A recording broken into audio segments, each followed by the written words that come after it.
नमस्कार, आप देख रहे हैं आज की समाचार सिर्फ और सिर्फ के टीवी भारत में। मैं वर्षा वेणुगोपाल लेकर आई हूं देश और दुनिया की बड़ी खबरें। ईरान में सरकार विरोधी प्रदर्शनों के बीच अमेरिका के राष्ट्रपति डोनाल्ड ट्रंप ने ऐलान किया है कि ईरान से व्यापार करने वाले देशों पर 25% टैरिफ लगाया जाएगा। चाइना ने इस पर कड़ी प्रतिक्रिया दी है। भारत चाइना सीमा विवाद में शक्सगम घाटी को लेकर चाइना के दावे पर सियासत तेज हो गई है। कांग्रेस ने इसे मोदी सरकार की विदेशी नीति की नाकामी बताई है। पीएम कौशल विकास योजना में हजारों करोड़ के घोटाले का आरोप लगा है। सीएजी रिपोर्ट के हवाले से कांग्रेस ने फर्जी अकाउंट और कागजी ट्रेनिंग का दावा किया है। पूर्व उपराष्ट्रपति जगदीप धनखड़ की तबीयत बिगड़ने के बाद उन्हें एम्स में भर्ती कराया गया है। अब नजर दक्षिण पर।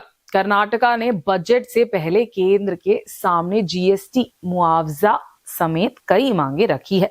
बेंगलुरु में 30 जून तक 5 नगर निगमों के चुनाव होंगे। 11 नए समुद्र तटों को ब्लू फ्लैग सर्टिफिकेशन मिलेगा।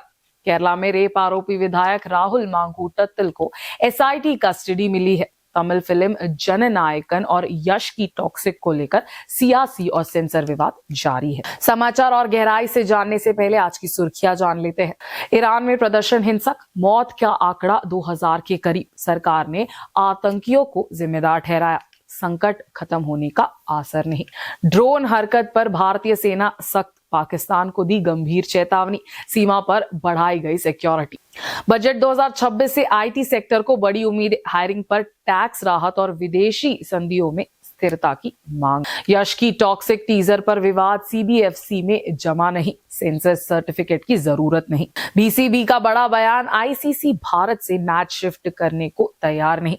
समाधान से। अब समाचार विस्तार से। सबसे पहले देश और दुनिया की खबरें। ईरान में जारी सरकार विरोधी प्रदर्शनों के बीच अमेरिका के राष्ट्रपति डोनाल्ड ट्रंप ने बड़ा ऐलान किया है। ट्रंप ने कहा है कि जो भी देश ईरान के साथ व्यापार करेगा उस पर अमेरिका 25% का भारी टैरिफ लगाएगा। ट्रंप का ये फैसला ईरान में हुए कानूनी धमाके के बाद आया है, जहां मानवाधिकार संगठन के मुताबिक हाल के हफ्तों में सैकड़ों प्रदर्शनकारियों का मौत हो चुकी है।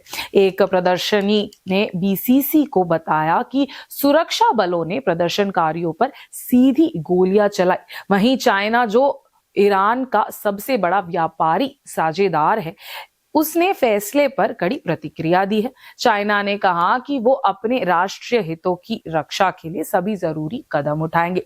ईरान में ये प्रदर्शन 28 दिसंबर को शुरू हुए थे, जब महंगाई और मुद्रा रियाल की भारी गिरावट से परेशान लोग सड़कों पर उतर आए। आज हालत ऐसा है कि खाने पीने की चीजें आम लोगों की पहुंच से बाहर होती जा रही है। हालत और गंभीर इसलिए है क्योंकि ईरान में इंटरनेट बंद है, जिससे सही जानकारी मिलना मुश्किल हो रहा है। अब खबर है कि ट्रंप की राष्ट्रीय सुरक्षा टीम बैठक करने वाली है, जिसमें सैनिक और गुप्त कार्रवाई की विकल्पों पर चर्चा हो सकती है। भारत और चाइना के बीच सीमा विवाद एक बार फिर सुर्खियों में है। इस बार मामला जम्मू कश्मीर की शक्सगम घाटी को लेकर है। चाइना ने इस इलाके को अपना बताते हुए यहाँ निर्माण कार्य को सही ठहराया है, जिसके बाद भारत की राजनीति गर्मा गई है। दरअसल शक्सगम घाटी भारत का अभिन्न हिस्सा है। साल 1963 में पाकिस्तान ने अवैध रूप से कब्जा किए गए इस इलाके के करीब 5180 वर्ग किलोमीटर हिस्सा चाइना को सौंप दिया था। भारत ने इस समझौते को कभी मान्यता नहीं दी और साफ कहा कि जम्मू कश्मीर और लद्दाख भारत के है और शक्सगम घाटी पर चाइना का कोई अधिकार नहीं है। लेकिन अब चाइना के विदेश मंत्रालय की प्रवक्ता मुआ निंग ने दावा किया है कि ये इलाका चाइना का है और वहां सड़क या बुनियादी ढांचे बनाना उनका अधिकार है। इस बयान के बाद कांग्रेस ने मोदी सरकार पर तीखा हमला बोला है। कांग्रेस ने कहा कि यह मोदी सरकार की विदेश नीति की नाकामी है और लाल आग दिखाने वाले दावे अब सवाल के घेरे में है। कांग्रेस का आरोप है कि चाइना लगातार भारत की सीमाओं के पास घुसपैठ और निर्माण कर रहा है, लेकिन सरकार इसे रोकने में नाकाम है। प्रधानमंत्री कौशल विकास योजना यानी पीएमकेवीवाई को लेकर एक बड़ा घोटाले का आरोप सामने आया है। कांग्रेस पार्टी ने सीएजी रिपोर्ट के हवाले से दावा किया है कि इस योजना में हजारों करोड़ रुपए का दुरुपयोग हुआ है। कांग्रेस नेता और पूर्व आईएएस अधिकारी कन्नन गोपीनाथन ने प्रेस कॉन्फ्रेंस में कहा कि 2015 से 2022 के बीच पीएमकेवीवाई के तहत करीब 10,000 करोड़ रुपए ट्रेनिंग पार्टनर्स को दिए गए, लेकिन सीएजी रिपोर्ट्स के मुताबिक करीब 95% बैंक अकाउंट्स फर्जी या गलत बताए गए हैं। कई खातों में नंबर जैसे 111 यानी 11111 या 000 या NA लिखे थे। कुछ मामलों में एक ही बैंक अकाउंट हजारों लोगों के नाम पर इस्तेमाल हुए। ईमेल आईडी भी फर्जी थी, जैसे abc@gmail.com या 123@gmail.com। रिपोर्ट में यह भी सामने आया कि 97% मामलों में ट्रेनिंग इंस्पेक्टर का कोई रिकॉर्ड नहीं था। कई ट्रेनिंग सेंटर्स बंद होने के बावजूद पैसे जारी किए गए और सिर्फ 41% युवाओं को ही नौकरी मिली। कांग्रेस ने आरोप लगाया कि कुछ संस्थानों ने तो 31 फरवरी जैसे तारीख को भी ट्रेनिंग दिखा दी, यानी कागजों में ट्रेनिंग, जमीन पर कुछ भी नहीं। कांग्रेस का कहना है कि ये योजना युवाओं को रोजगार देने के लिए थी, लेकिन ये टैक्स पेयर्स और युवाओं के साथ धोखा बन गई। अब विपक्ष इस पूरे मामले की निष्पक्ष और गहरी जांच की मांग कर रही है। देश के पूर्व उपराष्ट्रपति जगदीप धनखड़ की सेहत को लेकर एक बार फिर चिंता बढ़ गई है। 74 वर्षीय जगदीप धनखड़ को 10 जनवरी को वॉशरूम में 2 बार बेहोशी के दौरे पड़े, जिसके बाद उन्हें तुरंत दिल्ली के एम्स अस्पताल में भर्ती कराया गया। डॉक्टर्स के मुताबिक उनकी हालत पर लगातार निगरानी रखी जा रही है और MRI जांच की सलाह दी गई है। फिलहाल एम्स की ओर से कोई वरिष्ठ हेल्थ बुलेटिन जारी नहीं की गई है। ये पहली बार नहीं है जब जगदीप धनखड़ की तबीयत बिगड़ी हो। उपराष्ट्रपति रहते हुए भी वो कुंज, उत्तराखंड और केरला जैसे राज्यों में सार्वजनिक कार्यक्रमों के दौरान बेहोश हो चुके हैं। गौरतलब है कि 21 जुलाई 2025 को उन्होंने खराब सेहत का हवाला देते हुए अपने पद से इस्तीफा दे दिया था। हालांकि विपक्ष ने उस वक्त इससे सिर्फ सेहत नहीं बल्कि राजनीतिक दबाव से जोड़कर देखा था। खास बात यह रही कि इस्तीफा वाले दिन ही उन्होंने राज्यसभा की कार्रवाई भी संचालित की थी, जिसे कई सवाल खड़े हुए थे। इस्तीफा के बाद भी वो सुर्खियों में रहे। हाल ही में खबर आई थी कि उन्हें अब तक सरकार आवाज भी नहीं मिला है और इसके लिए मंत्रालय को पत्र लिखा गया है। अब नजर डालते हैं दक्षिण की ओर। कर्नाटका सरकार ने आने वाले केंद्रीय बजट 2026-27 से पहले केंद्र सरकार के सामने अपनी अहम मांगे रखी है। ये मांगे न्यू दिल्ली में हुई प्री बजट बैठक के दौरान रखी गई, जिसमें अध्यक्षता वित्त मंत्री निर्मला सीतारामन ने की। कर्नाटका की ओर से राज्य मंत्री कृष्ण बैरगौड़ा बैठक में शामिल हुए। कर्नाटका सरकार का कहना है कि जीएसटी दरों में बदलाव के बाद राज्य की आमदनी पर असर पड़ा है, जबकि सामाजिक योजनाएं, शहरीकरण और जलवायु संकेत का जिम्मेदारियां बढ़ी है। इसीलिए राज्य ने जीएसटी में पहले की तरह मुआवजा व्यवस्था फिर से लागू करने की मांग की है। इसके अलावा राज्य ने तंबाकू और पान मसाला पर लगने वाली एक्साइज ड्यूटी को 50-50 बांटने, जल जीवन मिशन के बकाया केंद्रीय फंड जारी करने और मनरेगा में बदलाव पर दोबारा विचार करने की मांग रखी। कर्नाटका ने किसानों के लिए पीएम आशा योजना के तहत 8 फसलों पर प्राइस डेफिशिएंसी स्कीम, आंगनवाड़ी और आशा कार्यकर्ताओं का मन डे बढ़ाना, सामाजिक पेंशन बढ़ाना और ऊपर बंदरा प्रोजेक्ट को राष्ट्रीय प्रोजेक्ट घोषित करने की भी मांग दोहराई है। बताया जा रहा है कि केंद्रीय बजट 1 फरवरी को पेश किया जाएगा, जिसमें इन मांगों पर फैसला हो सकता है। अब नजर डालते हैं दक्षिण की ओर। कर्नाटका सरकार ने आने वाले केंद्रीय बजट 2026-27 से पहले केंद्र सरकार के सामने अपनी अहम मांगे रखी है।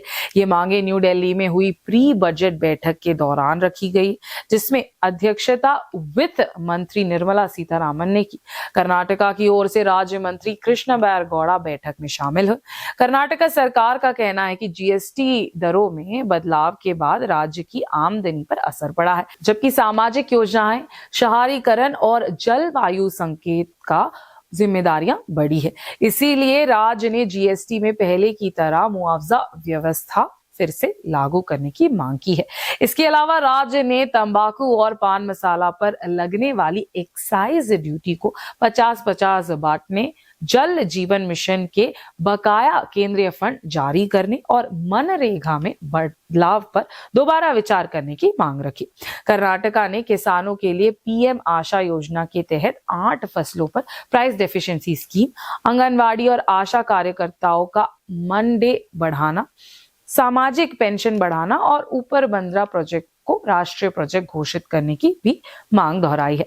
बताया जा रहा है कि केंद्रीय बजट 1 फरवरी को पेश किया जाएगा, जिसमें इन मांगों पर फैसला हो सकता है। बेंगलुरु से जुड़ी एक बड़ी खबर सामने आई है। कर्नाटका के उप मुख्यमंत्री डीके शिवकुमार ने साफ कहा है कि राज्य सरकार सुप्रीम कोर्ट के आदेश का पालन करेगी और 30 जून तक बेंगलुरु की 5 नगर निगमों के चुनाव कराए जाएंगे। दरअसल सुप्रीम कोर्ट ने सोमवार को निर्देशन दिया था कि बेंगलुरु में लंबे समय से लंबित स्थानीय निकाय के चुनाव तक समय सीमा में कराया जाए। गौरतलब है कि पहले की बीबीएमपी यानी बृहत बेंगलुरु महानगरपालिका का कार्यकाल सितंबर 2020 में खत्म हो गया था और तब से शहर का कामकाज प्रशासक के भरोसे चल रहा है।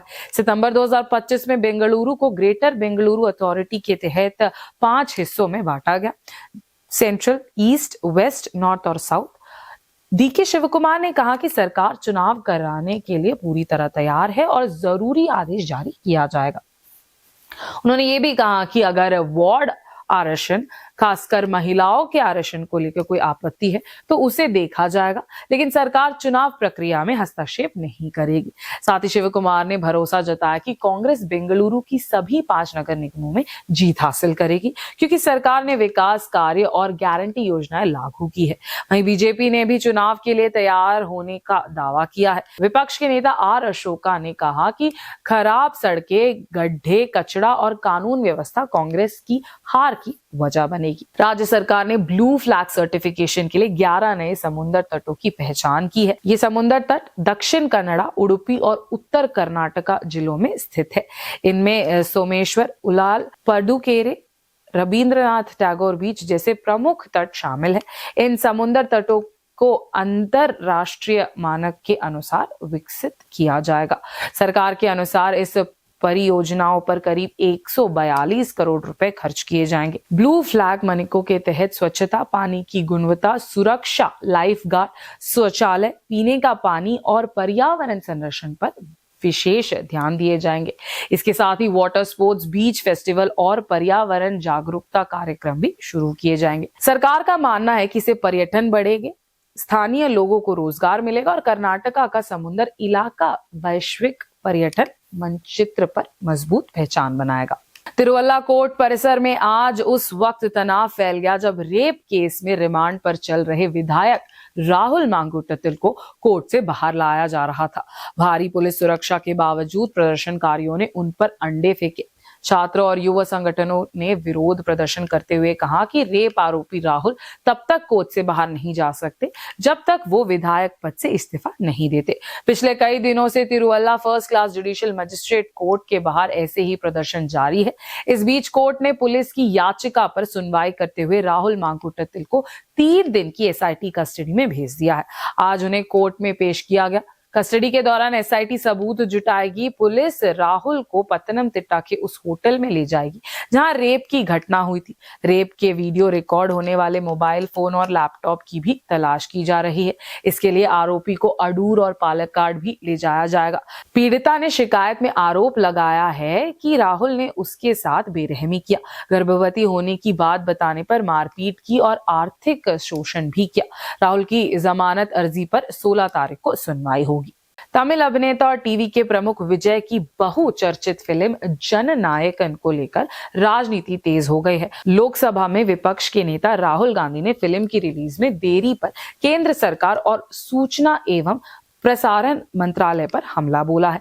राहुल गांधी ने ट्वीट कर कहा कि जननायकन को रोकने की कोशिश तमिल संस्कृति पर हमला है। मोदी जी, आप तमिल लोगों की आवाज को दबा नहीं सकते।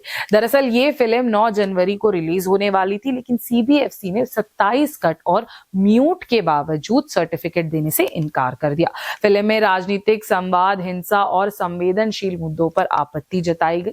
मामला मद्रास हाईकोर्ट पहुंचा, जहां पहले रिलीज की अनुमति मिली, लेकिन बाद में सीबीएफसी की अपील पर रोक लगा गई। अब अगली सुनवाई 21 जनवरी को होगी और मेकर सुप्रीम कोर्ट भी पहुंच चुके हैं। इस देरी से 4.5 लाख टिकट रिफंड हुए, जिससे करीब 1 करोड़ रुपए का नुकसान हुआ। कांग्रेस के समर्थन से तमिलनाडु की राजनीति में नए गठबंधन की चर्चाएं तेज हो गई है। यश की आने वाली फिल्म टॉक्सिक का टीजर इन दिनों जबरदस्त विवादों में है। हाल ही में रिलीज हुए ये टीजर सोशल मीडिया पर चर्चा का विषय बना हुआ है।